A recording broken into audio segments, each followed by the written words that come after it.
You ready? Tell me when. Good evening, everybody. Welcome to the special meeting of the Scrutiny Committee of Melton Borough Council.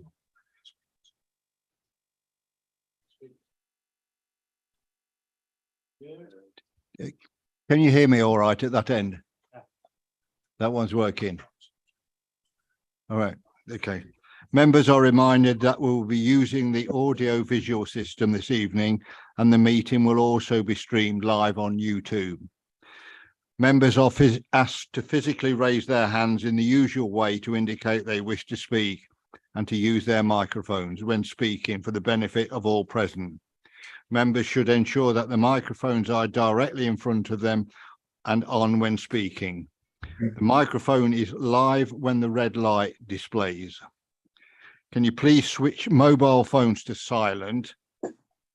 Should you need to leave the room during the meeting, unless it is an emergency evacuation, then the emergency exit should be used. Please use the marked exit and entrance signs. I will now provide a reminder of the evacuation procedure. In the event of having to evacuate the council chamber, please leave by one of the 6 emergency exits round the sides of the chamber. Please assemble at the far side of the front car park nearest to the park entrance. Officers will be on hand to assist persons who require any assistance. The public recording of the meeting. There is legislation that allows the public to film, record or use social media at a council meeting. This must not be disruptive to the good order of the meeting, nor include any filming or recording of the public seating area. Alongside myself, Councillor Robert Child, the Chairman of the Scrutiny Committee, I confirm that the following members are present and participating in this meeting. Councillors Siggy Atherton, Steve Carter, Prue Chandler, Jeannie Douglas, Elaine Holmes, Pam Posnett, Tim Webster and Jacob Wilkinson. We also welcome Councillor Alison Freer, Portfolio Holder for Climate Access and Engagement. In addition to this, we have the following officers in attendance: the Director for Housing and Communities, i.e. the Deputy Chief Executive, Michelle Howard, the Director for Corporate Services, Dawn Garton, the Assistant Director of Housing, Alison Bennett, the Housing Asset Manager, Chris Flannery, and the Senior Democratic Services and Scrutiny Officer, Adam Green. Joining via remote link, the Interim Revenues and Benefits Manager, Kevin Legg, the Councillor Ronnie de Burle, Portfolio Holder for Corporate Governance, Finance and Resources, and the Tenancy Services Manager, Doug Stother. Apologies for absence. I believe Chris Evans may not make it tonight, so if we could record his apologies in case he doesn't make the meeting. Declarations of interest. Item 2. I invite members who wish to do so to make declarations of interest in respect of items on the agenda for this meeting. Does anybody have any interest? No one declaring an interest. Item 3, debt management update. I'm now going to invite the Interim Revenues and Benefits Manager, Kevin Legg, to present the report. As he's not in the country at the moment, he'll be joining us via Zoom or Teams, whatever. So I'd now like to, after Kevin's spoken, I will invite Tenancy Services Manager to discuss the elements relating to his area. So if we can get hold of Kevin to present the report.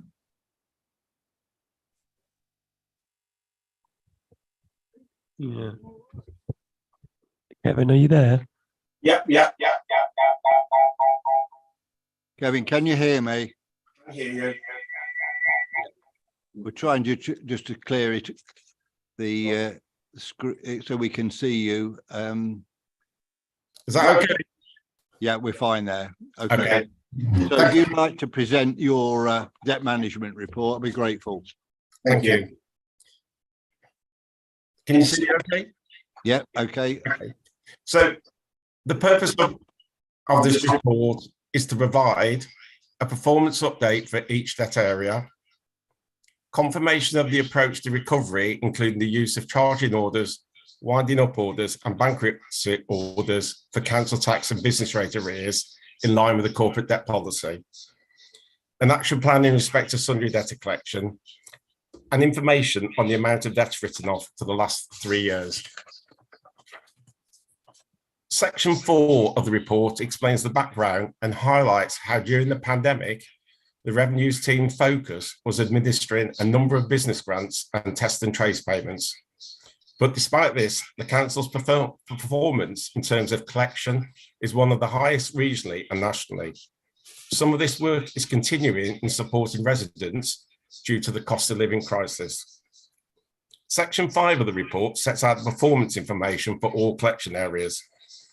And I'd like to particularly highlight the following. Paragraph 5.1, council tax collection. For the last 2 years, we performed top quartile performance. When compared to other district councils in 21-22, we came 6th overall nationally and 2nd in the East Midlands.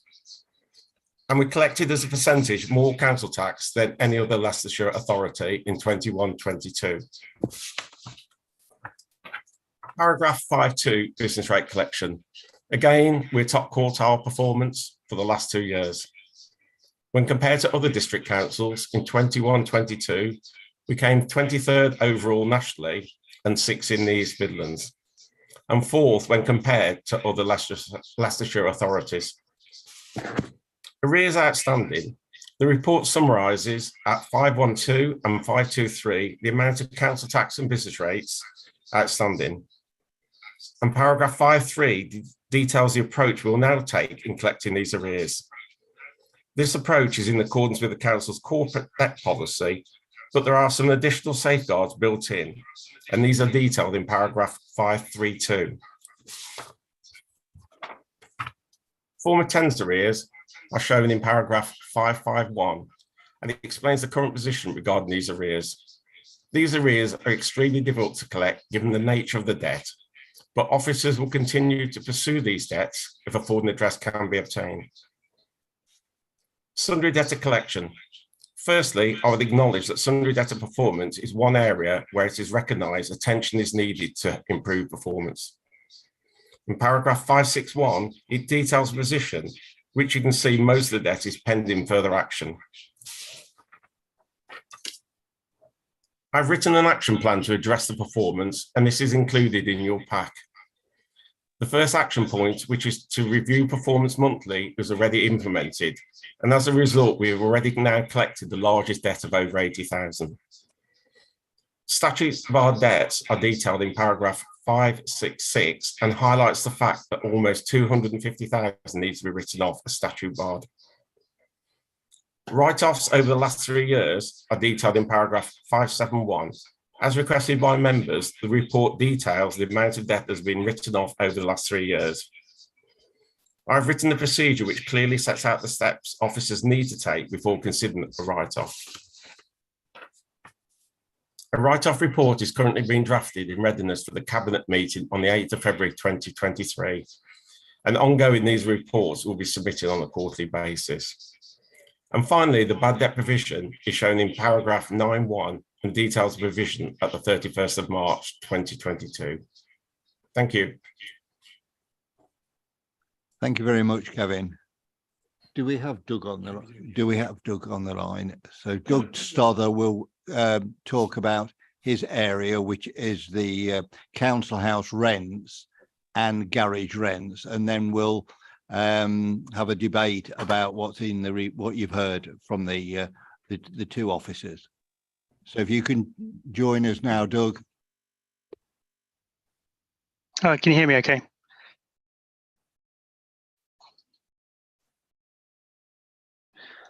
Hello? I can hear you perfectly, Doug.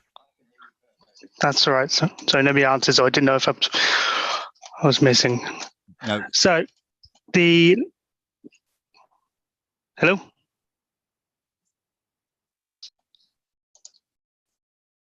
Yeah, carry on. We can hear you. Good. So through 5.1, 5.4, there's the outline of the current housing rent arrears at the moment, along with garages. I've also provided a handout tonight, which gives some figures around the exact amount of arrears we're currently holding for both garages and for the council tax arrears as of this, for the garages as of today, and for the arrears as of the beginning of the week. The arrears have been a considerable issue for a while, which is why they've been on the risk register for a period of time now, which is why we've also looked at our performance over and above. We've put together an action plan and actions taken forward, and also some figures around change in performance that's been recently recognised. Hopefully the start of a trend to see improvements started now that we've recruited officers to the positions that we need to start collecting arrears correctly. We've also put an action plan together to carry on taking actions, put in further actions to hopefully build resilience around our arrears collection process and how we'll tackle this in the future. Right. So I'm just talk me through the handout. So as the latest figures, it's 333,000. They're the arrears. The arrears at the moment, the current position on the arrears are £675,986.79. Sorry, I've got the wrong sheet up. I've got an older sheet up. 622 is the figure it should be. So 2 seconds. All right. All right. I'm looking at the wrong. Chair, the figure that you're looking at, the 333. Yes, it's 1.0, isn't it? Yeah. We're looking at. 333 is just those with arrears Yeah. over £2,000. Sorry, that's just a bit of a further breakdown. Right. Yeah. So the current arrears for rent arrears as of the 9th of this month was £622,700 and 72 pence. Yeah. The arrears for garages. Can I just stop you there so members can follow this? We're at 1.0 to prove the current position, which is 622. Yes. Carry on. Yeah, the garage arrears figure as of today was at 18,000, which is £18,185 and 34 pence. We plan to do further analytical kind of a review of kind of the data, so we can get further data and further breakdowns for members going forward, so Scrutiny can have a better overview, and we can show you kind of more of a breakdown of levels of debt at certain levels for you as well. There's been a number of positive movements in the last couple of months since we've appointed our own income and tenancy sustainment officer. Over the last couple of months, for the first time this year, we've seen an improvement on our percentage of collection of arrears, which you'll see is 93.7 compared to last year's figure. That's an improvement of 0.16%. And also on arrears cases over £2,000. While we've had a slight increase in the number of cases over that, for the first time this year, that's dropped by £6,000 from 339,228 to £333,119. Yes. So just take me through that table slowly. The rent arrears over 2,000. Over £2,000, yes. So the 3rd of January. As of the 3rd of January, that is, yes. Was 333,000. £119, yeah. So also with having a new income and tenancy sustainment officer, which is focused on there, she started to focus on a lot of our historic legacy debt that we've got. She's been in post for 2 months, and so far in the last 2 months has collected £14,818 and 47 pence. That's only from 29 cases that she's particularly focused on, where the debt is. These arrears would have totaled up on those accounts for £106,973 and 83 pence, which is a 13.85% collection rate on those accounts.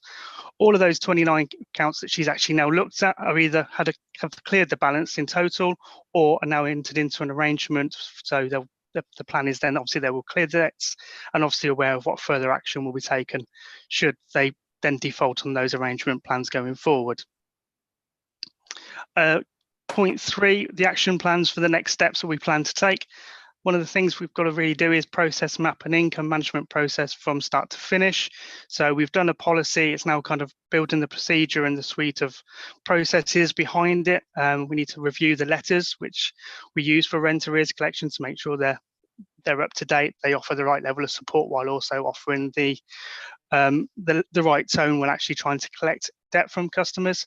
We also need to make sure we provided adequate training for all of our customers that are collecting income from our customers.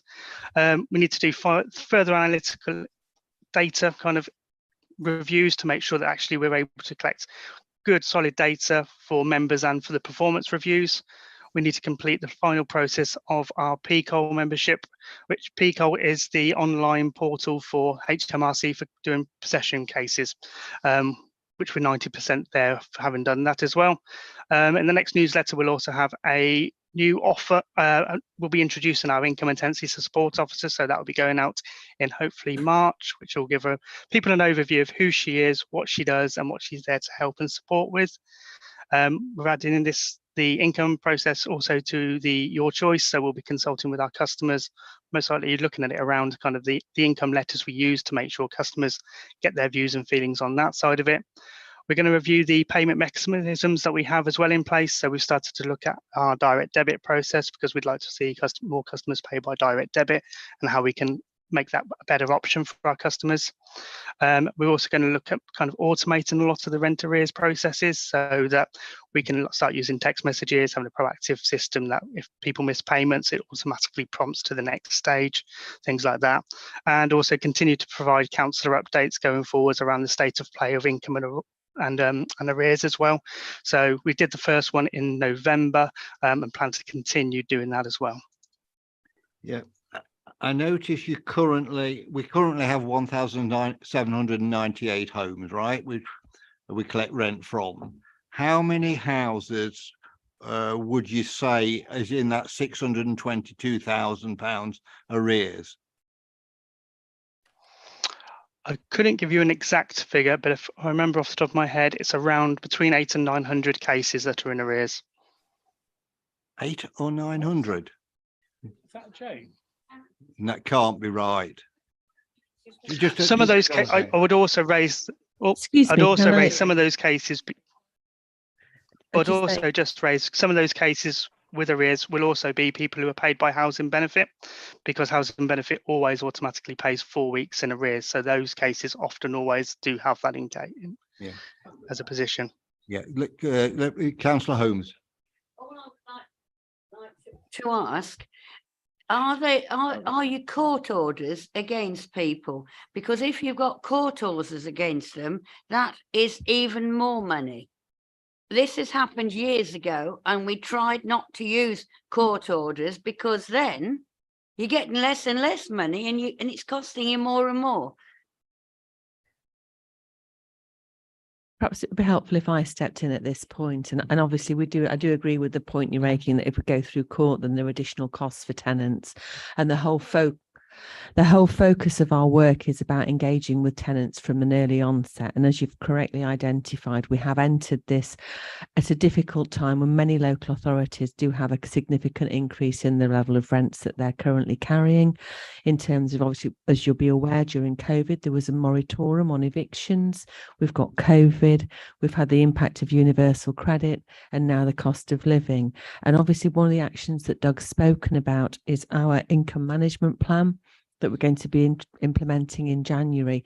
And that's very much about having a balanced approach so that we take a firm approach, because at the end of the day, we need tenants to pay the rent to make sure that the business is viable. But we also have to be pragmatic and sensitive in how we deal with these procedures. So you will still see us taking people to court, but that will be one of the last actions that we take. It's far more about us looking to agree practical solutions for people, but ultimately it is a condition of their tenancy agreement, and if they are in breach of that, we can take them to court. If I just might say, Mr. Chairman, a long time ago, and you're not allowed to do it now because of data protection, we actually, just about 3 councillors used to see tenants and realised how difficult it was for them. And we had a housing officer who actually went to see tenants, realising how difficult it was for them. And that interaction, I'm not saying it can happen, it might be able to happen with staff, but it can't happen with councillors anymore. But it was amazing how much more we got from people because we got to know their cases. Of course, you didn't speak about who they were, of course you didn't, but at least they were helped. And we used to get money back and realize how difficult it was. They paid a little bit, but they did pay. And this has gone on, we're talking 20 years ago, more.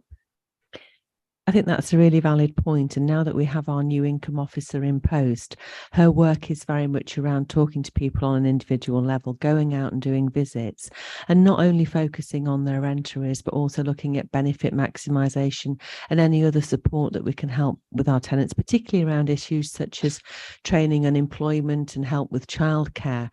So we do look to provide a much more holistic solution, because fundamentally our purpose is to house people and keep them safe in their tenancies. That said, we also have to acknowledge that a lot of our tenants do pay the rent, are probably struggling to pay the rent, and so we have to be fair and acknowledge that. But it is about now having a very more robust approach to how we deal with rent arrears. And I think I'd just very much like to assure all members that we are absolutely focused on both rent arrears and voids. We know there are key areas, and that's why they're on our risk register. And members will know that from the quarterly updates that I did send out a state of play on both those 2 key areas for members to offer real assurance that we are absolutely focused on improving performance. And I am happy to sit here this evening and say we have reduced voids time, and the report that you see in front of you does show that we are starting to see an improvement in our rent arrears collection rates. Thank you. Yeah, just on this officer, what's coming into post? Why has the council took so long to get it in post when we had 2 officers leave? And I know the 2 officers, they've been left well over 6 months.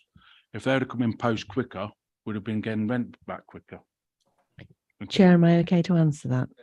So the actual officer that we had who was dealing with our rent, unfortunately, was actually off sick for 2 years, 2.5 years. So that obviously meant that other officers were trying to cover that work in the absence. I took the opportunity to review the post, and we had the post job evaluated so that it's now paid at a higher level. And that's because previously we had a situation where we had a rent officer, and so some of the tenancy team did work with rents, then the rent officer, then customer services, then legal. What we've done is we've changed the purpose of that role, so that officer now has complete autonomy and is responsible for the whole process. We're paying a higher grade because there's a lot more responsibility, because that will now see this officer start with those early discussions. And just to share with members, we really want to be getting in touch with tenants when they're kind of 2 to 3 weeks in arrears. So we're looking at a very different approach about getting in early, because we know that will give us a far better success rate. But that officer will then go all the work through until actually, not that we want to go there, but you will see me coming back with cases where we have actually got evictions and we have had to do that work. So I'm sorry, Councillor Carter, it has taken a while, but we are in a better place now. Thank you. Right. The council, in the time of here and being a council tenant, when I was a council tenant, used to send letters out to people for the poll tax not being paid. And the council, and it used to be say, right, if you don't pay it such and such, we're taking you to court. And I think these letters were very blunt and not very good on the tenants. Has these letters changed now? Because the letters used to come out, right, if you're not paying your poll tax in 7 days, we're taking you to court. That's not helping the tenants and that mental health and that. Poll tax has got some slightly different legislation behind it. And one of the points that Doug made is that we are doing a review of the letters that we've written. And also we're looking at taking a slightly different approach because there are also different ways we can contact our tenants. So we can send text messages rather than just writing letters. And as I say, having this real clear focus on getting involved early on in debt collection, because we know that's when we stand a much better chance of collecting that debt. But to also assure councillors, we are going to go through every case that's in arrears and make sure that we've got an action plan and that we're in touch with the tenant and doing everything that we can. And obviously as well, we do also refer on to other agencies who can help, such as MAC Citizens Advice, and as well making sure, particularly in view of the current cost of living crisis that we're facing, that a wider support in terms of food banks and stuff is also promoted to our tenants. So we are looking to provide, whilst our focus is on rent arrears, a much more holistic solution to help our tenants. Thank you. Councillor Chandler. Rent arrears for garage units, 18,185. How many garages have we got? Because I've done tours with several members over the years looking at these garage sites with the potential to build on them. And we've been told they're occupied. Well, if they're occupied, they're obviously not paying the rents. I mean, we want to get them out and build on the things. I mean, what do we charge for a garage? Not very much. Alison, can you answer that one? I'm putting you on the spot. You are actually. Would it be okay if I got back to members with the correct price for a garage? But just to say, we are doing a full review of all our garages. What we've found is that some of them are very popular and we've got demand for them, but we're also acutely aware that a lot of garages, if you actually put it through a cost benefit analysis as a business case, they really don't stack up. And I think there are much better uses that we could make of quite a lot of our garage sites. In terms of a simple solution we can do is just flatten them and offer them as car parking while we look at their potential to be developed to provide more affordable homes. Equally, we can sell them as an asset for the council, or even we could look for a slightly greener solution and we could look to see if they might be better used as allotments. So we are doing a piece of work to review all of garages, and particularly those garages that members have probably been to see. It's probably fair to say you wouldn't get a modern car in them as well. So there's a whole viability there. Yeah.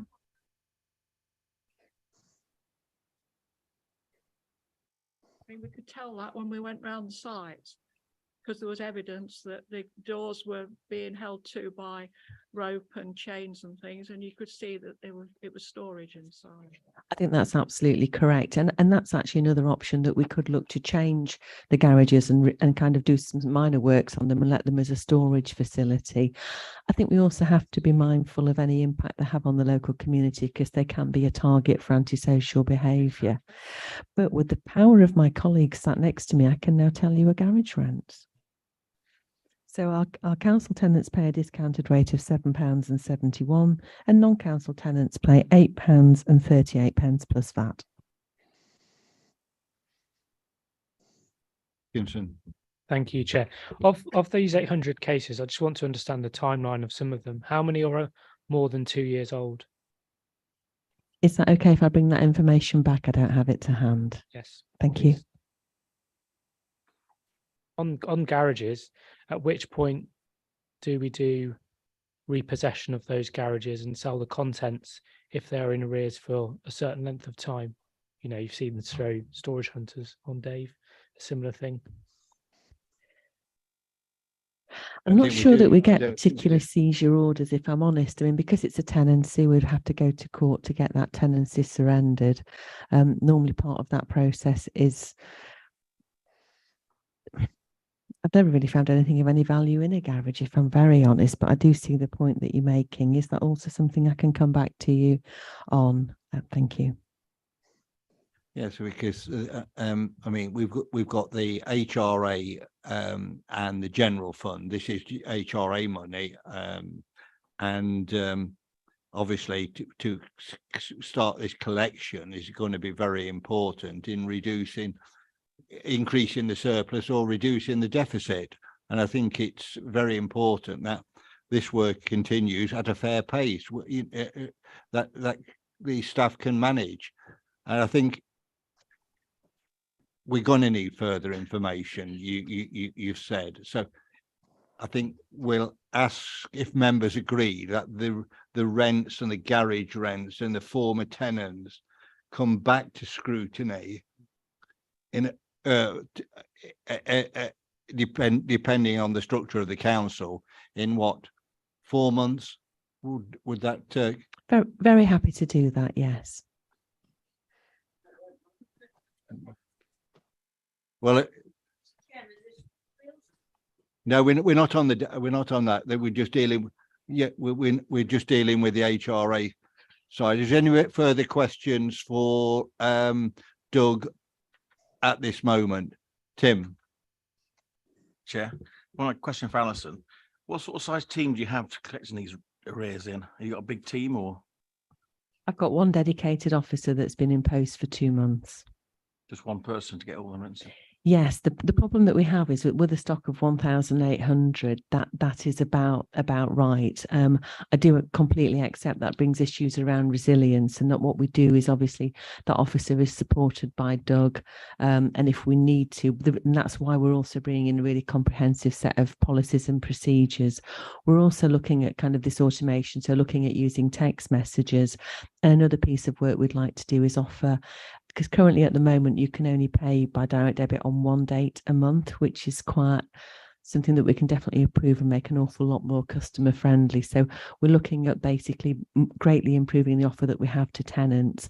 Something that we're also going to do as well is take our current policies and procedures through our tenants working group as well to get their perspective and see how they feel about the approaches from that side. So whilst we are a small team, and we do have one dedicated officer, she does receive admin support, and obviously Doug is there to monitor. And my hope is that by having comprehensive policies and procedures, making greater use of automation, when that officer's on leave and things, we will still be able to continue to provide a service. But these are the challenges that we face when we have, when we're a small local authority. Thank you. You say you've spoken to the legal team, as have Dawn and David. How the legal team going to handle all these cases? I mean, that is the question. We're not only looking at the general fund, council tax, business rates, but to feed your 800 tenants into it. Have you spoken? What sort of reaction did you get from them? How will you handle this? That was the reason that we actually job evaluated the post and increased the grade, because that officer will now do all the legal work and will attend courts, and we're not increasing the workload of our legal team. What I'm saying is, can the legal team realistically handle all the cases that are coming? They'll be handled by my officer. They won't be going to legal. They won't be going to legal. No. Okay, yeah. Just for my rent arrears cases, with the assistance from the legal team. That's right. So that's training and stuff, but the majority of the work will now be done by my officer and within our team, and that's also why we're signing up to the PCOR protocol, because that really smooth lines that process of taking cases through court. So we are looking at being very self-serving. So you're not going to the same legal process through that you will be going over, Dawn, with the council tax. It's a different operation, is it? Well, I think what the officer is saying is that there's going to be a lot more delegated to that officer, because that's why the grade recognises that position. But I mean, whether Kevin wants to come in a little bit more, but the similar kind of process is legal's trying to enable services to do a lot of the basic debt recovery themselves, and only where it enters into something a little bit more complicated, or it's a large debt where they need a bit more support, will that then go over to legal. Okay, yeah. Okay, shall we bring Kevin back and cover council tax, business rates, former tenant arrears and sundry debtors?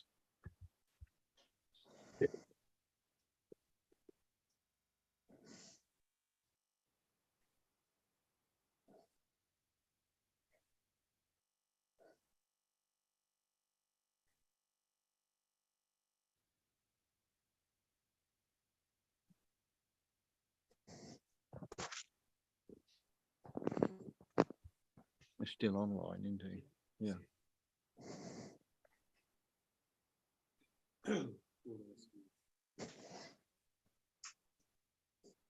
Kevin, can you hear me? I can hear you, yes. Yeah, well done, Dawn. Save the. Okay, questions for Steve, Councillor Carter, yeah. Thanks, Chair. I've got one on Wheels to Work. Can you explain what the 74,200 is, please? Thank you. Dawn, do you want to pick that one up? Because that's before my time. Yeah, sure. So I don't know if members can recall, we used to have a service called Wheels to Work, which provided scooters for young people who had gained employment but needed access to work, particularly in like rural areas where public transport is difficult. This was a commercial type of enterprise, so it was intended to cover all of the cost and contribute towards overheads. So the council owned the bikes and had a series of bikes, and then they provided those to the young people who paid a weekly amount for those bikes, and we serviced them, etc. When the current chief exec arrived, we had some concerns about the level of debt, and actually that was one of my concerns. If you took into account the amount of debt that was building up on that service, actually the service wasn't actually covering its costs. So we quickly had a review and the service was discontinued. And at that time as well, it was recognised that those debts might be difficult to collect, and we did actually provide for 100% of that as part of the bad debt provision in the event that we needed to write that off. I think that's one of the areas that, you know, is recognised in the report, that, you know, we haven't had a lot of focus on sundry debts for the reason that Kevin outlined earlier, that, you know, the focus has been on various business grants and COVID related issues, test and trace, etc. And actually progressing those and going through the write-off process has been held up. We have had conversations about those. I think ultimately a lot of them will need to be written off, but they're a different type of payer, and it might be that some of those people that have the debt, those debtors might actually be able to pay if we just send a letter or do some light enforcement. So we are discussing what we can do before we automatically write those off.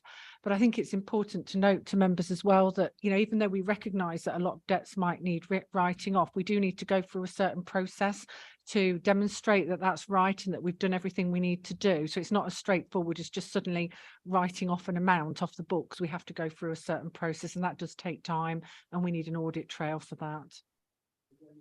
Recovering the bikes themselves. Well, at the time, we did, yeah, well, at the time, I mean, I can't remember the whole, we did get the bikes back. There might be some of these invoices might be for bikes that we didn't recover, but we did get bikes back and we sold the ones that we had. But well, we did get a capital receipt from those, but it would have been a lower written down amount. And of course, the amount that they were paying was not just for the cost of the bikes, it would have been for the MOT, the servicing, the repair and the overheads, etc. Yeah, oh yeah, the insurance was very expensive as well. Any further questions on the debtors? Or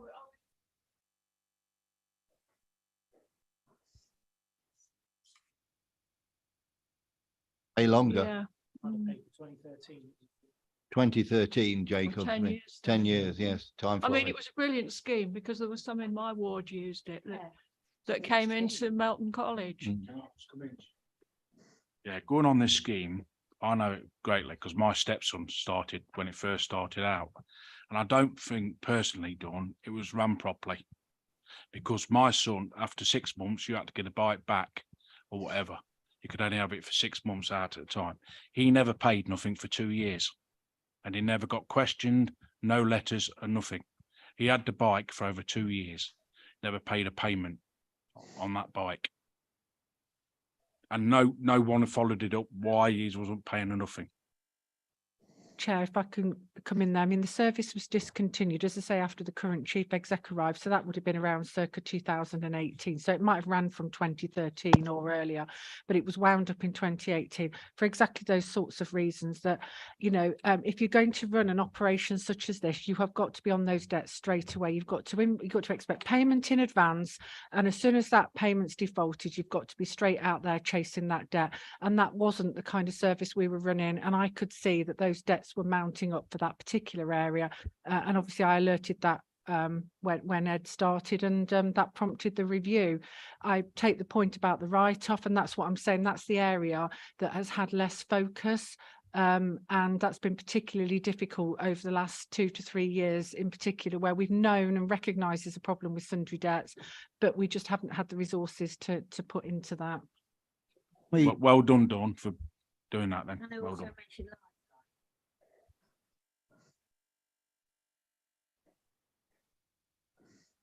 over by Market Harborough.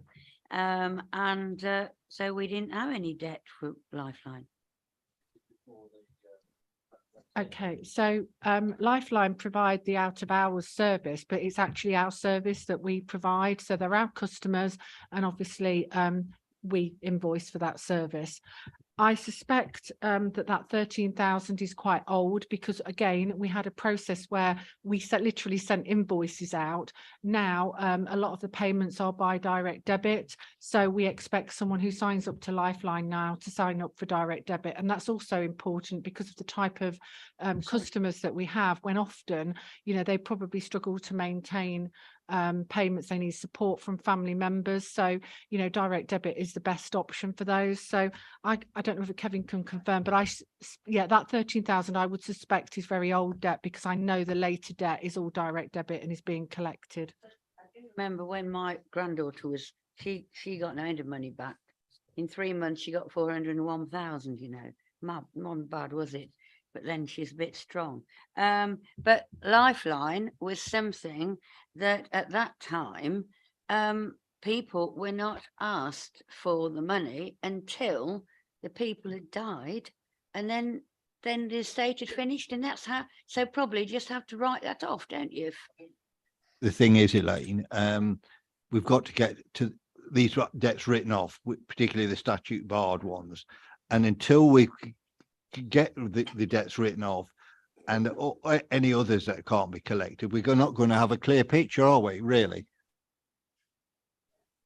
Yeah, I mean, just to comment on that again, you know, there was an attitude of, because these vulnerable customers, that we would take a light touch approach to collection. I think that's around when we talk about things like commercial operations, it's getting that balance right, isn't it? And it's not always about invoicing. So what I'm always pushing all the time is upfront payments, direct debits, and not actually even raising an invoice or giving credit in the first place. And that's the kind of arrangement, the starting point that should come from.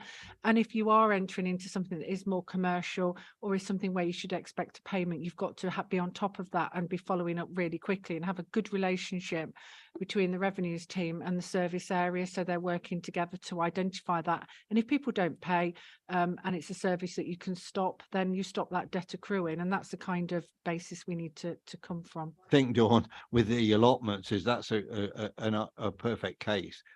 They pay at the end of the year, not at the beginning, so they can have the use of the land and then turn around and say, well, I don't need it anymore, and bye bye. So I think that's an area that could be looked at. Yeah, again, that was highlighted. I can't comment on whether this practice is continuing, but if somebody is on an agreement that's in arrears, be under the Allotments Act, you can't just suddenly change that. So we had to wait until tenancies, those agreements came to the end, and then the new tenancies were put on in advance. And I assume that Property Services are still continuing that practice. But if somebody's got that agreement under the Allotment Act, you cannot change that. Wilkinson. Thank you, Chair. There appears to be some items on here that relate to staff. So Assistant Director for Strategy, Corporate Property Asset Manager, Corporate Services Manager, Democratic Services Manager. What are these lines of debt?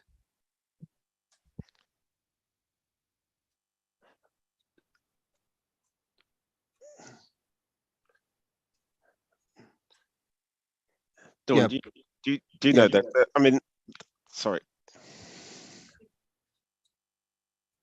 Okay, Kevin, carry on.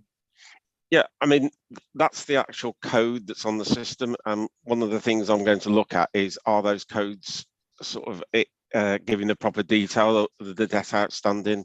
So, I mean, there's some down there for me. I owe 32,433.96. But when I drilled down to those, quite a lot of those are rent allowances need to be reallocated to the rent rebate, HRA tenants and non-HRA. So each one needs to be looked at and make sure the actual heading is correct. Because I know when I spoke to yourself, we'd actually identified that wills to work, it was just down as miscellaneous or something. Yeah, I did recall that. Yeah. So this needs revamping and sorting out, and maybe we'll have a look at it again in when we consider the rents, Kevin, on that. Yeah. Councillor Chandler, on allotments. No, I was coming back on allotments because agricultural rents now, where we always used to pay in arrears, now the landlord, the legislation has been altered that you pay up front now, because on Beaver Estates you had to pay 2 lots in one go, 1 year. We pay 6 monthly to Beaver Estates. I mean, we've got 2 or 3 landlords. But I mean, I still have mine in arrears because the farm pays. I've owned some land and the farmers to pay me for it. But I still have mine in arrears. But technically, the accountants say that's wrong now. I should have it in up front. My rent is in front now.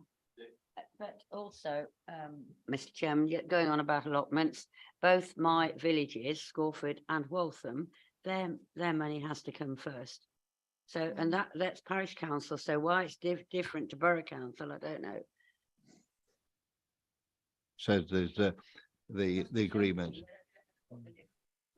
Councillor Paul. Not about allotments, you'll be pleased to know. I'm just interested in Phoenix House. Is that the cost of running it, or is it tenants that have not paid?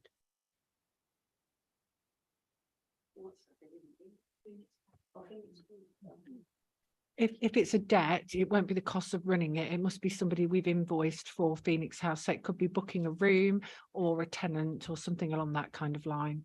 Okay, fine. Thank you.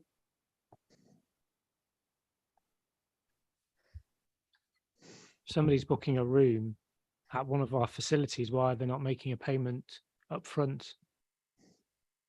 I couldn't agree more. Questions on sundry debtors. We've looked at everything except council tax and business rates, which are above the percentage quartile for the country, what, in the last 2 years. So you're obviously not too concerned about that, Dawn, are you? No, I think, as I said, we recognise that the area that needs the focus is sundry debts, and that's the area that we're focusing on. I mean, obviously, we'll continue to push as much as we can on the other areas and continue that improvement and good work. But sundry debts is the area that we need to put the resources in. As you say, Chair, get those debts written off, get the system, the write-off process right, get the categorisation right, and get really good procedures embedded as well.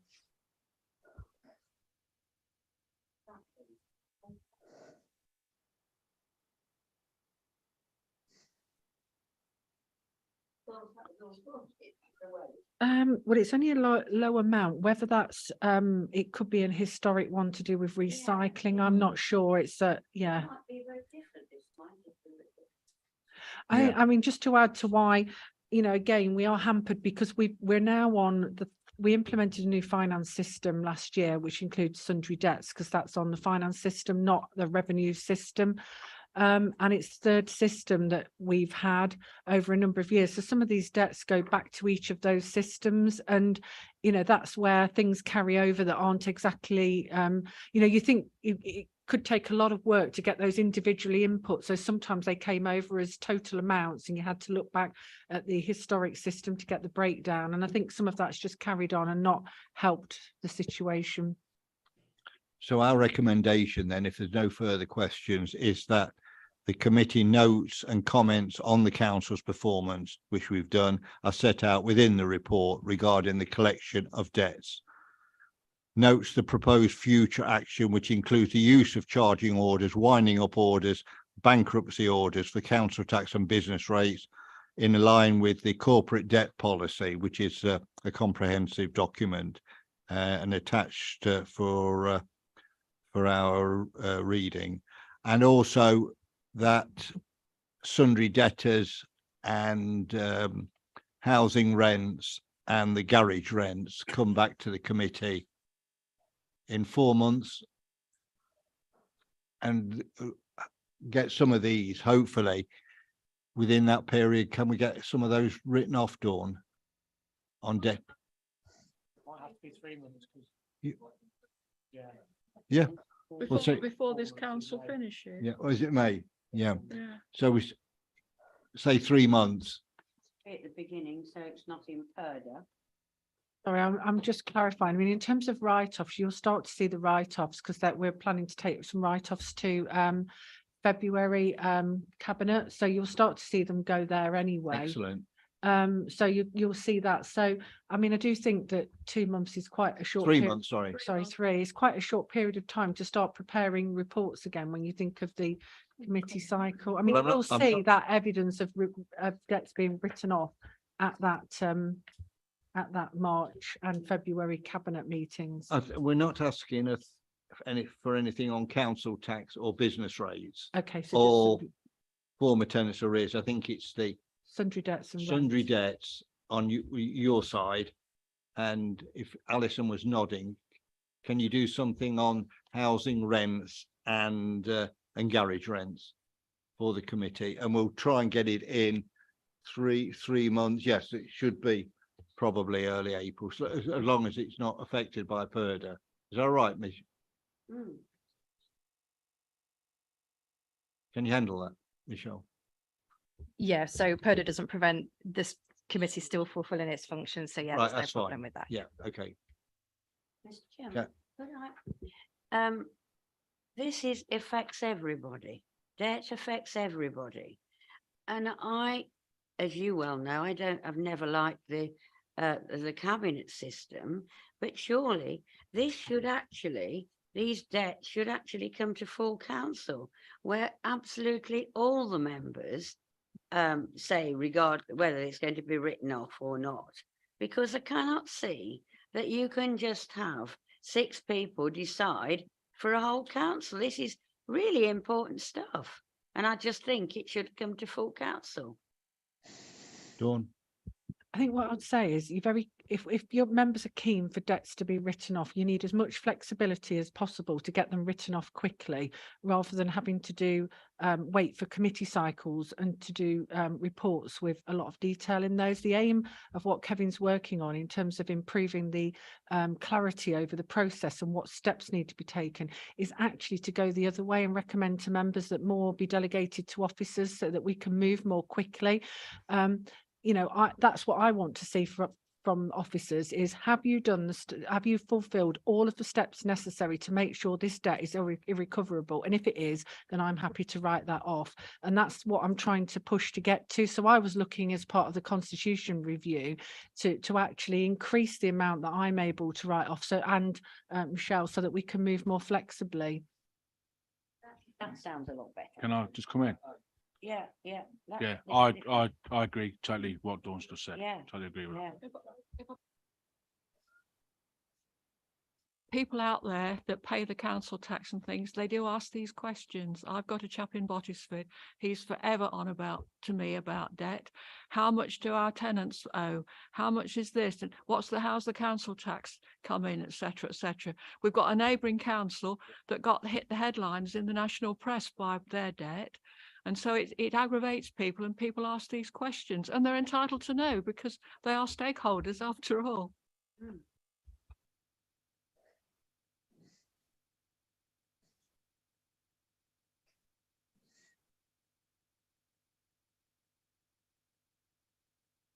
Kevin and Doug, you're free to go now.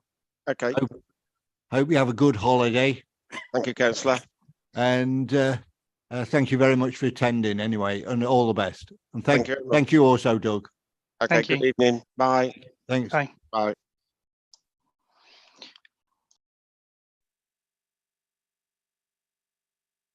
We're going to move on to item 5 and bring it next because Alison is suffering a bit with could be flu, hopefully virus. So if we can make a start on that. So I'd like to invite the Director for Housing and Communities, Michelle Howard, to present the report. Thank you. Thank you very much. Oh, just move that. Check. You can hear me okay? Okay, so members that were on the committee at the time may recall that the former Communities and Neighbourhoods Manager brought a briefing presentation back in November 2021 in relation to a proposed new resources and waste strategy for Leicestershire. Quite a lot has happened since then, not least an extensive public consultation, and the strategy has been revised in response to the consultation, which is what is appended to your report this evening.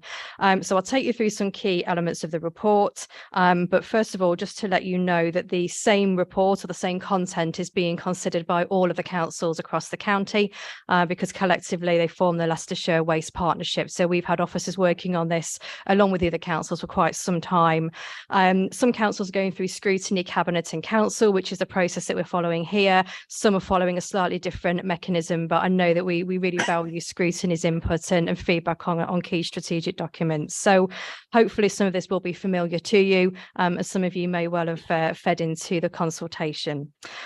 So just some key points then. So the report sets out what is now the final draft of the Leicestershire Resources and Waste Strategy that covers the period 2022 to 2050, and it replaces the previous county-wide municipal waste strategy, which members, I'm sure many of you will remember adopting back in 2002. Really importantly, this strategy and this piece of work has been carried out over quite a long period of time, certainly through a really collaborative arrangement between the districts and county council colleagues, and as I say, has now been finalised further to the public consultation. So the key changes, and I'll run through those in a moment, but the changes from that public consultation have genuinely been included and embedded into the revised documents. So in terms of feeding back to members of the public, it's important to demonstrate that comments have been taken on board. Really importantly, you'll see that the strategy includes a number of objectives and what have been defined as pledges. And really what they provide is the guiding principles and that overarching framework for delivering of that whole waste management service. So the responsibilities of both the collection authorities, such as ourselves, and the disposal authority, being the county council. Really importantly, and I know when I've discussed with the chair, this is a really key point. Some of the uncertainty that goes with writing the strategy at the current time is there's quite a big piece of national consultation on some legislation, and once the consultation is concluded, the outcome of that consultation has not yet been published, and there was some debate about is now the right time to progress this piece of work, but on balance it was felt that it would be a real shame to have an abortive piece of work because it does set that high level commitment, that high level objectives there.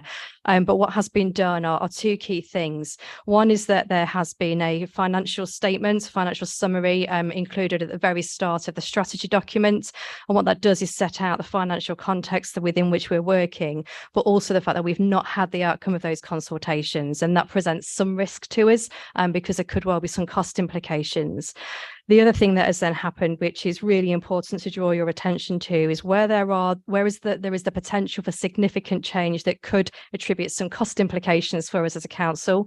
So, for example, if the government did require us to implement weekly food waste collections, the pledge is caveated in such a way as says that's not possible to do without full and ongoing government funding. So, I'm sure Dawn will comment if required on the financial burden and impacts of needing to implement some of those things. So as far as possible, officers across the partnership and portfolio holders across the partnership have tried to caveat those pledges to protect those councils in doing that. So it is being done at a period of uncertainty, but as I say, on balance, it is felt that it's better to proceed to have that framework in place.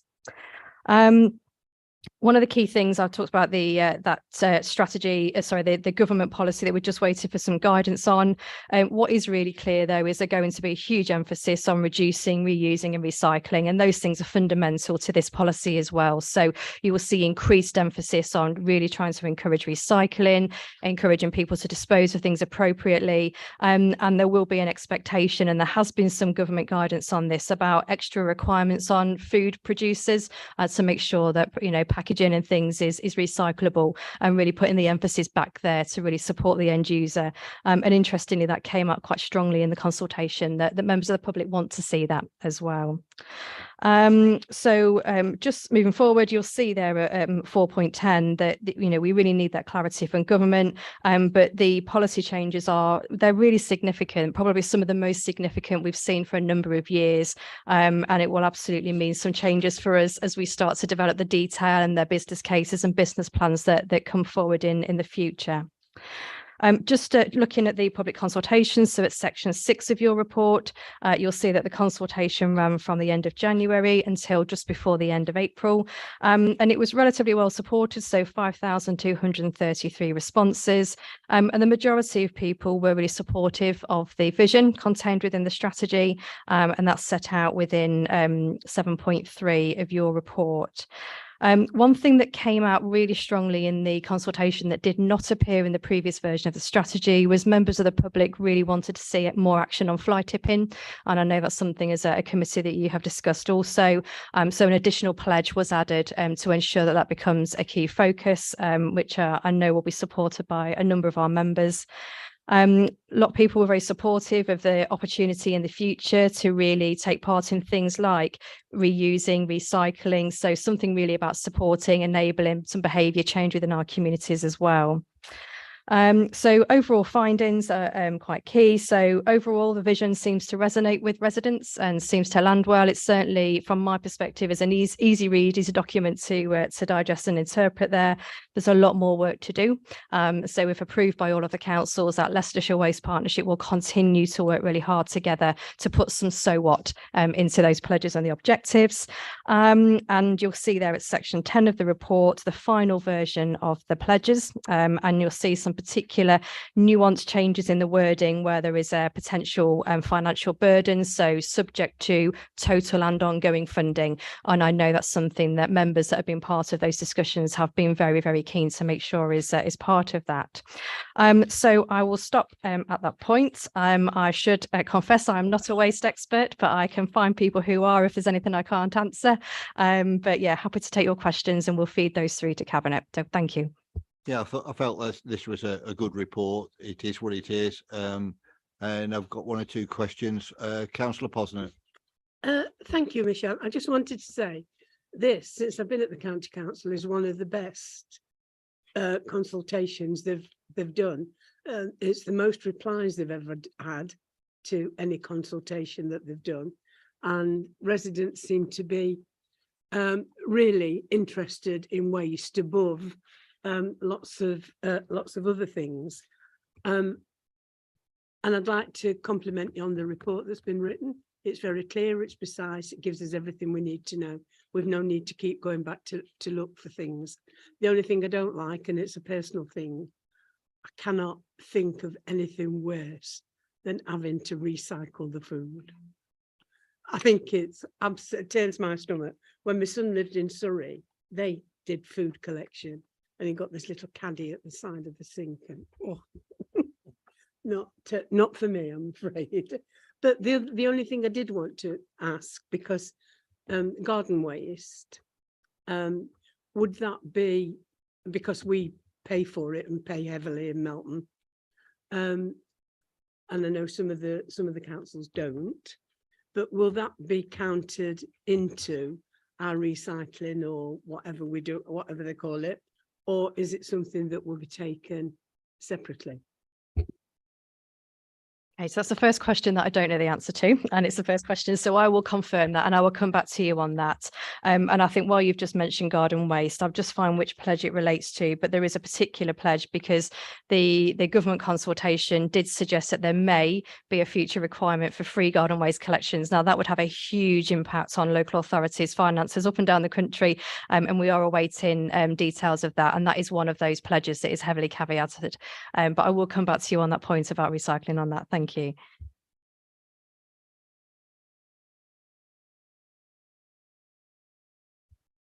Yeah, very good report, Michelle. Thank you.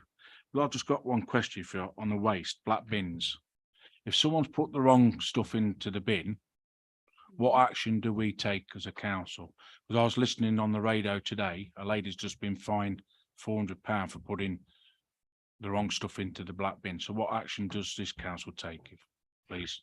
So Yep. So what I do know is that we, BIFA will let us know if there is, we'll call it contaminated waste, contaminated bin. So we have had instances where a recycling bin has been contaminated. We try and adopt an education approach, first of all. So encourage people to not do that again. If that persists, then we will not collect that waste. And what I don't have is details of any enforcement activity, and I'm more than happy to get those details and provide that to the committee. But it's really important that we support residents, with understanding what should go in each bin. And we cannot ask our crews to be, or BIFA crews to be going out repeatedly if that hasn't been the case. So more than happy to provide more details, Councillor Carter, if that's helpful.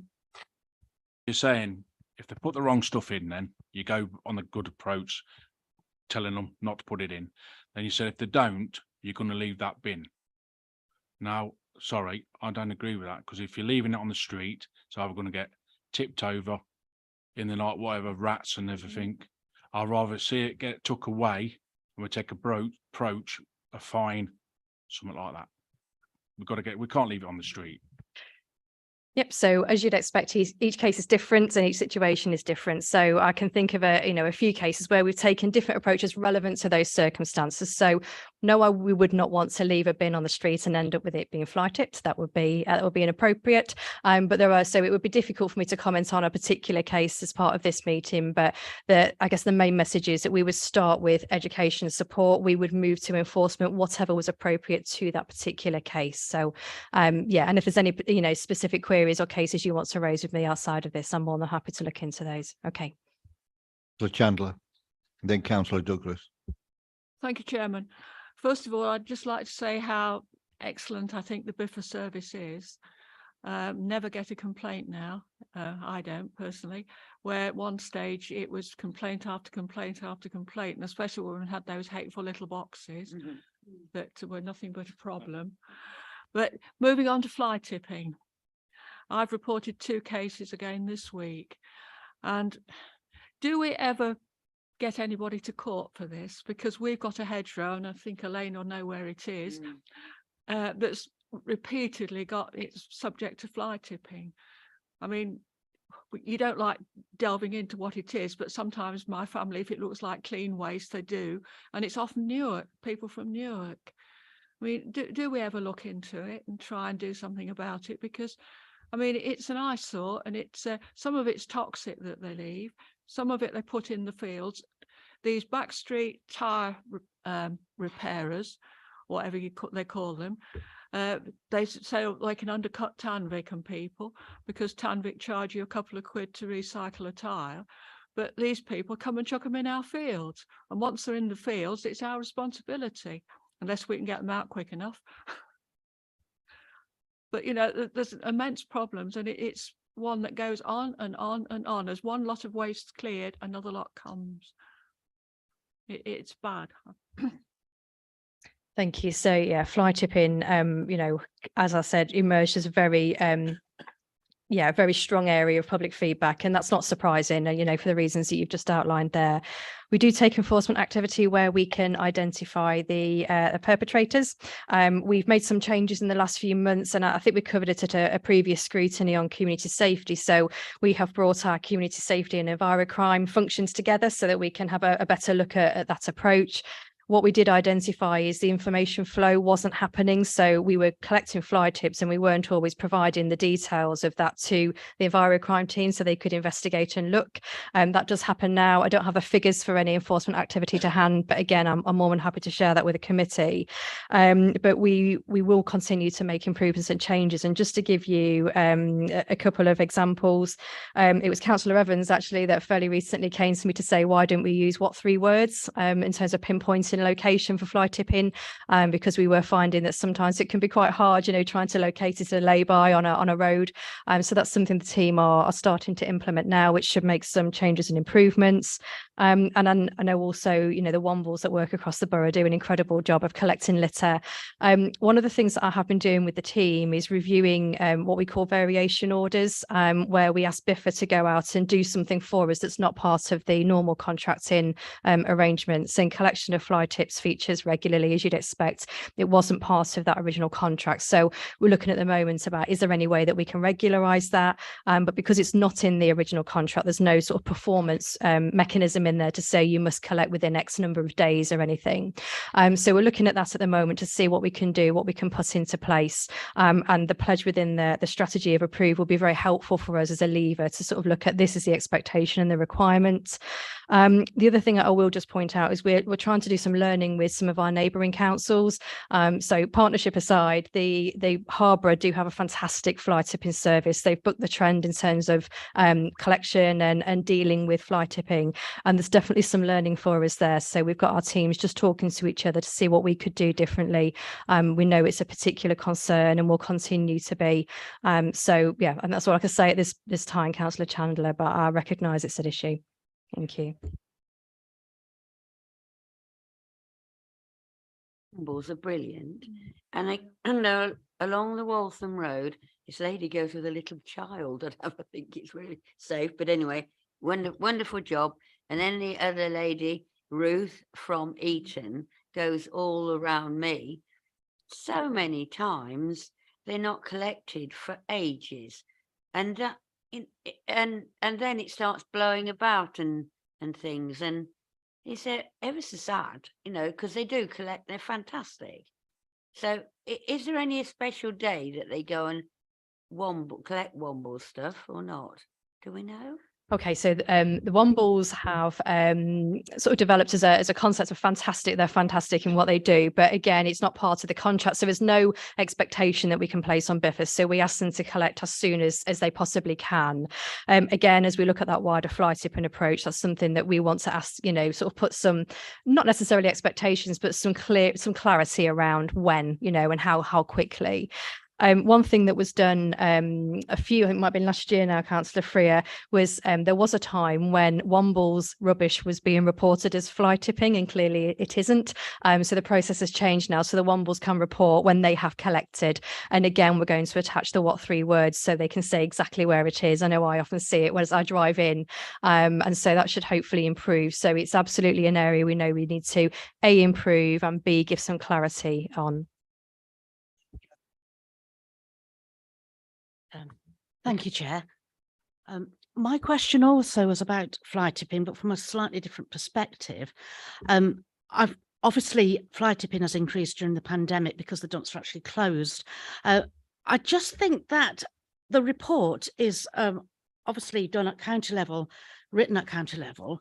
I just think there are very much more local reasons why this is going on, and you're not actually going to speak to the perpetrators because they're often not caught, and if they are caught, they probably don't kind of give the full story of why they've just dumped this rubbish. I just think there could be more work done on this area. Through probably speaking to parish councils, residents, community groups, to try and find the real reasons why people fly tip. It's often because they're charged at the dumps, for example, to get rid of paint or large mattresses or whatever it is that's going to cost, white goods, all sorts of reasons why they can't take rubbish to the local tips. And I think that if real research was done to look at probably a cost reckoning of how much is charged at dumps, offset against the costs of actually clearing up the fly tipping, there may not be that much difference, or there may be an enormous difference, but it'd be interesting to know, to actually find out. So I'm just wondering if any work like this has been done, and also each area is going to vary to what's being dumped and why.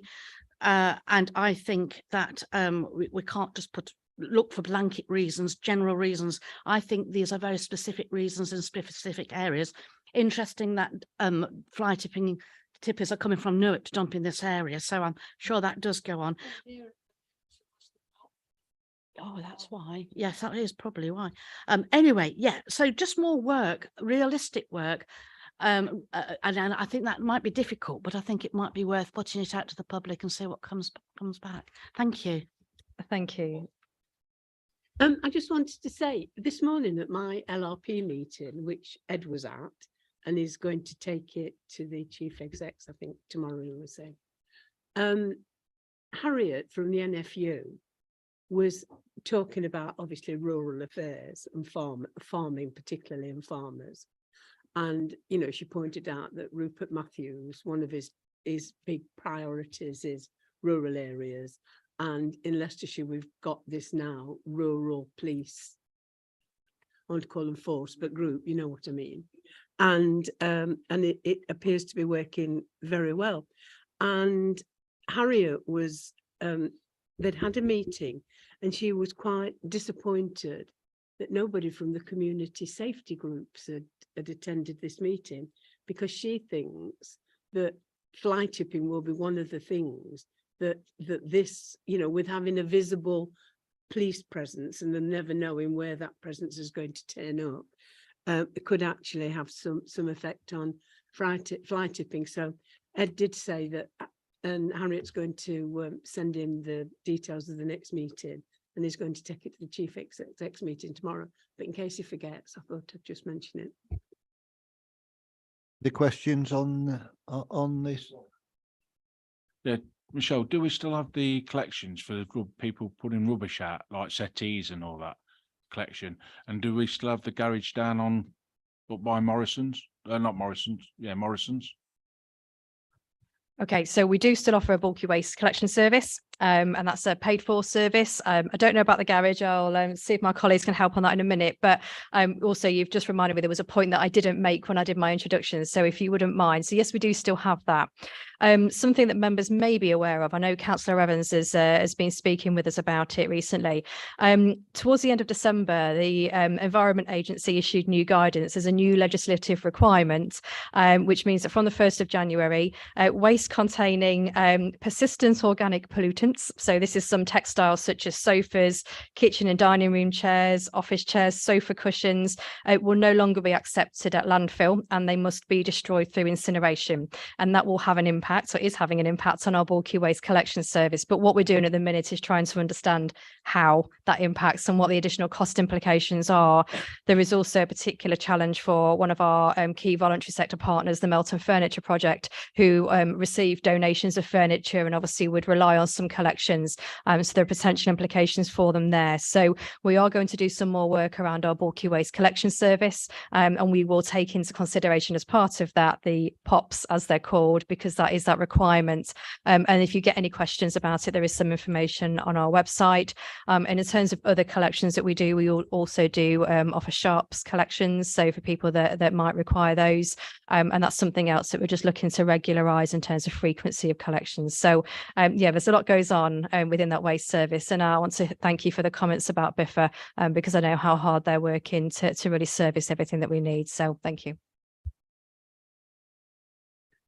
Thank you, Chair.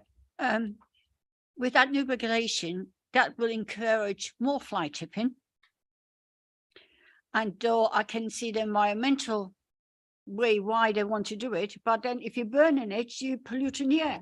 So it's actually not a win-win situation. I'm sorry, but it's encouraging more fly tipping because people need to get rid of the old furniture to get in the new furniture. The council is not going to come and pick it up, or it's going to be very expensive because it's going to be burnt, and you're polluting the air. So I don't see the point in that new regulation. I'm sorry. You can imagine our joy on the 20th of December when we received the letter. But you know, it's a genuine concern and consideration. And the reason I raised that is because obviously that has happened after the draft strategy, or the final draft strategy, has been produced. So as a committee, it may be something you want to feed back to the Cabinet on, because that is a particular challenge that the partnership is going to need to contend with, and it's not currently featured in that document. So thank you.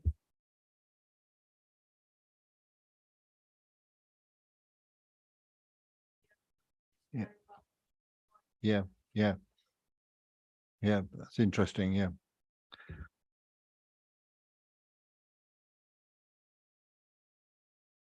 Apologies, the garage was there, it was closed during COVID, and I think we're trying to work out whether we think it should be opened or not. There's kind of pros and cons with both of it, but at the moment that facility is currently closed.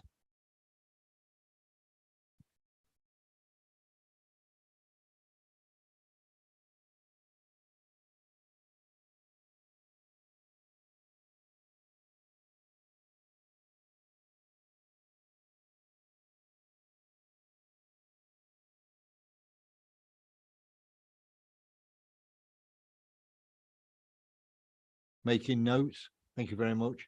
Hope you're soon better. Final item, damp and mould. I would like to invite the Director for Housing and Communities, Michelle Howard, to present the report. Thank you. Thank you very much. So yeah, thank you. And hopefully we won't keep you for too long, but we felt this is a really, really important report, and just want to thank the Chair and Vice Chair for agreeing to add this to the work programme. So just by way of some background, two functions really, both as landlords but also as strategic housing authorities. We've got a really important role in keeping tenants safe, particularly in rented accommodation, whether that's our own accommodation or in private rented accommodation or other social rented properties. And that includes taking action to address hazards that occur and taking all reasonable steps to prevent them wherever possible. As a committee, you are really, really well versed now in our housing changes and improvements and the foundations that have been laid through the stock condition survey, through the HRA business plan, and through the housing asset management plan. And I hope that through this report, it can give you an additional layer of confidence in the sort of how important that pre-work has been done, because it has certainly made our job in writing this report and pulling together a response for government a lot easier than it might have been 2 years ago. Just to sort of reflect really on what has sent really shockwaves through the housing sector was a few months ago, there was a really tragic death of a 2-year-old little boy in a social rented property, and that was as a result of prolonged exposure to damp and mould, and really a real sad indictment on the housing sector. And whilst we could be confident in the data that we held and some of the process that we had, we're absolutely not complacent. So we've taken the opportunity to review how we work, what we do, what we can do to strengthen and improve, because there is always room for improvement, and we really welcome any feedback from you as a committee tonight. Other things by way of background, we received 2 letters. The first was from Department for Levelling Up, and we actually received a letter from Michael Gove issuing a directive to us, which is quite an unusual thing to happen, requiring specific information about enforcement activity in the private rented sector relating to damp and mould. So we've set out the details of our response to the department within the report this evening, and we feel in reflection we can demonstrate proactive response to the cases that have come our way, but as you'll hear in a couple of minutes, we think there's more proactive work that we could be doing. And then the second letter, which will come as no surprise, as we were contacted, as were all social housing providers, by the regulator of social housing, and there were some very specific questions that they asked us. So they wanted to know how we assess damp and mould, the extent of damp and mould, what we were doing about it, and we were required to self-refer if we found ourselves in a position of serious non-compliance. And again, your report sets out there at section 5.7 the detail taken directly from our response to the regulator, which Chris submitted on our behalf, I think on the 19th of January. My reflections on this is that actually we can demonstrate a really good grip, we can demonstrate a really good understanding of stock data, and that is a position that not every housing provider will find themselves in. And I really want to thank everybody that supported us to get a really good grip on that data. And one thing that has been really key for us is that the stock conditions survey carried out by Michael Dyson included a HHSRS assessment, which is a specific assessment that identifies hazards in the home, and it did identify damp and mould hazards, which the team were able to respond to. Just to give you some insight into the extent of damp and mould that was found, there were 2 properties at the time of the survey that were identified as having category 1 hazards, so the most serious hazards. So Chris and the team acted on those immediately, and I know Chris is doing some follow-up work just to make sure that the work that was done has actually addressed the damp and mould issue, because sometimes the remedial work doesn't work first time, and we have to make sure we go back and really understand and get underneath any issues. And there were some of the properties where what was known as category 2 hazards, so still needs dealing with, but not quite as urgent. But Chris again has been carrying out the analysis to make sure that we have responded appropriately.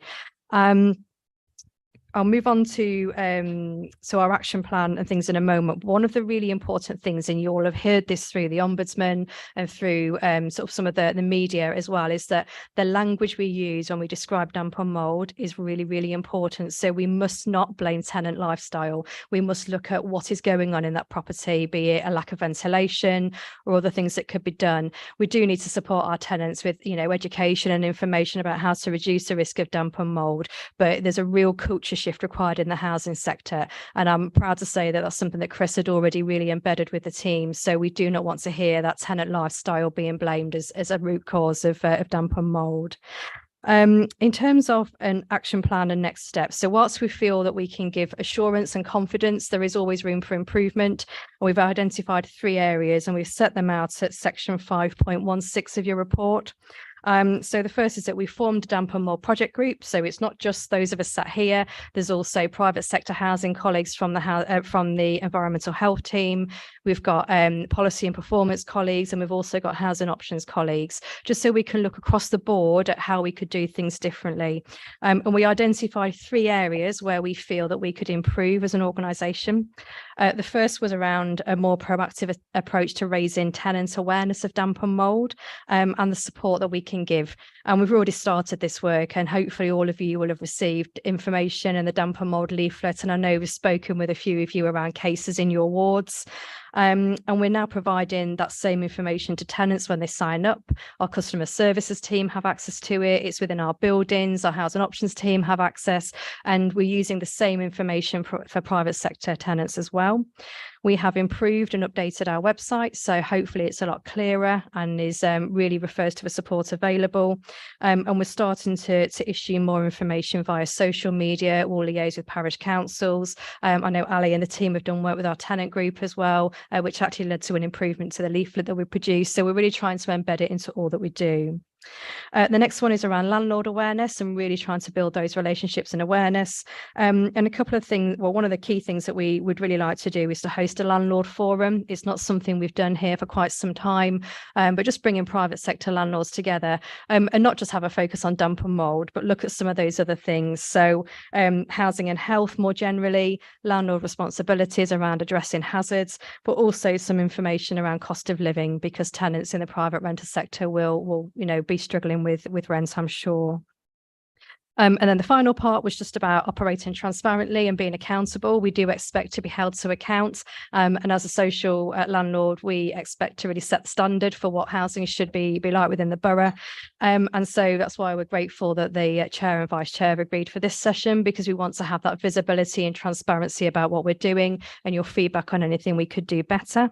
But also through the portfolio holder for housing, we're going to write out to other registered providers within the borough to seek assurance that their properties also meet the required standards. Although I have to say, in advance of us doing that, some are starting to contact us proactively to give us that assurance already.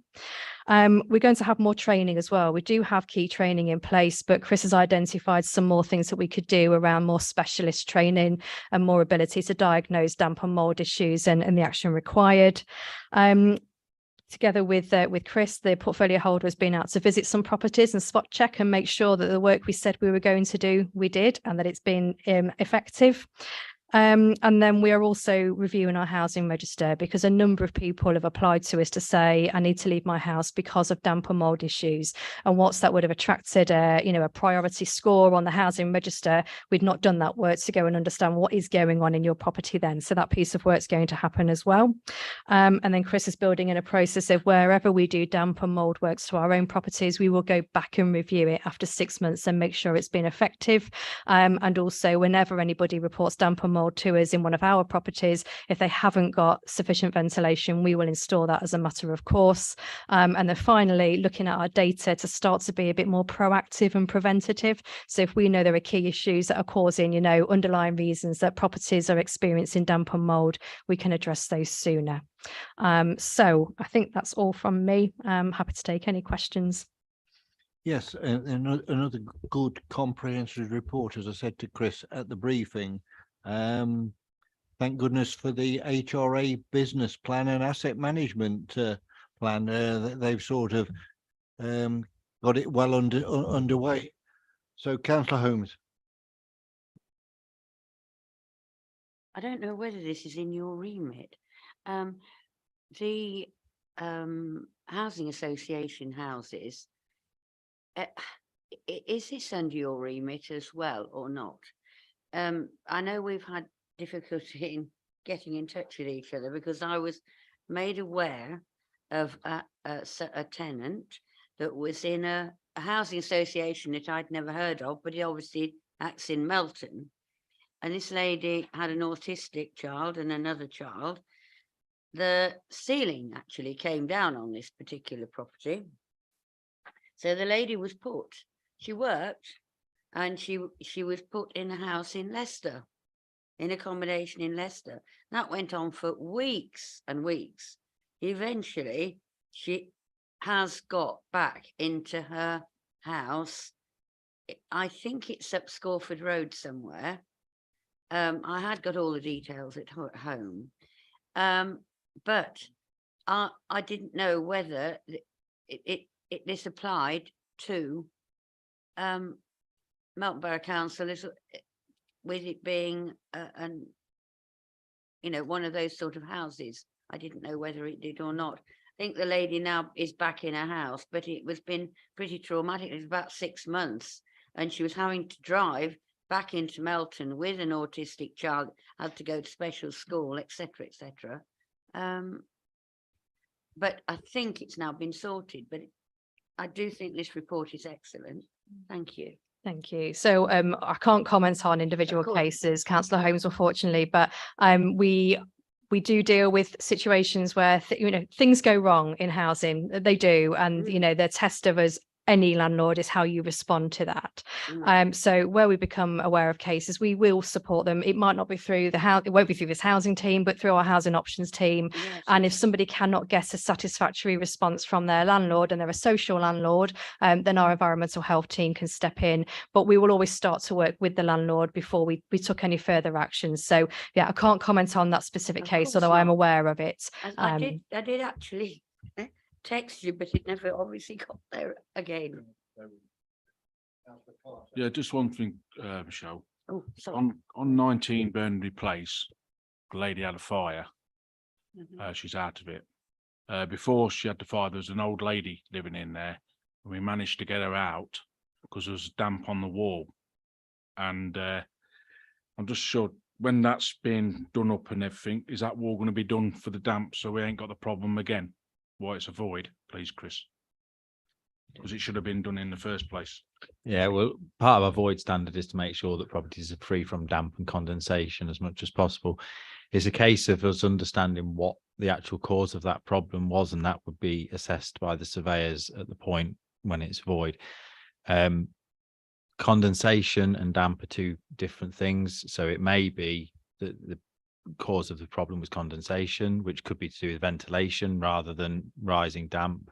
Very few cases of damp are caused by rising or penetrating damp. The majority, something like 90%, are caused by condensation, but it's certainly something that's part of the void standard. The old lady was 87, she had to be moved out because of the damp on the wall. They agreed to take it halfway up the wall, take the plaster off, replaster it, but the council went and put a vulnerable person in there. She had the fire. And what I'm saying to you, that should have been done on the void before that young lady went in. Fair enough, we accept that. But I'm just saying on the voids now, when that house, can that mould be done? We can't go back, we move forward on it. Can we look getting that done? Cheers, thank you. Thank you, Chair. Yes, a compliment and also a point linked to the compliment. Before Christmas, I had I referred on to you a resident's report of some damp and mould, and they did so separately themselves. I was suffering with COVID, so during the lockdown, I've made sure that all the information was sent to you, thinking it would not get sorted until at least mid-January. And on the 2nd of January, lo and behold, it was being sorted out. I mean, the speed was in fabulous, and I was very, very impressed. I have to say it. The surveyor had already been round. The work to clean the mould up had been scheduled, and there was details about being a follow-up in 6 months as well. So first of all, that was really wonderful. And I was really pleased about that. The point I wanted to make, though, was about the leaflet.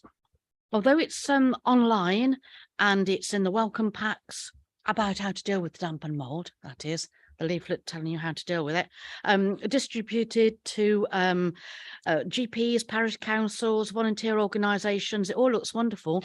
But I was just rather surprised why it hadn't gone around to people's homes, maybe in a letter form, so they look at it and not just put it in the bin, you know, like they do with what they think is just kind of like something sent everywhere, and they don't look at it properly, but probably with a letter name to them.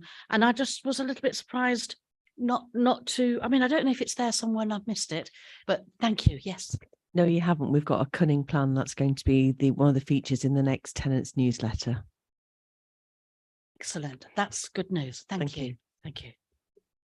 Concludes the discussion tonight. And the recommendation is that we've reviewed the report and provided comments to the Cabinet on the Council's approach to damp and mould. Another good, really comprehensive job, Chris. So well done to you.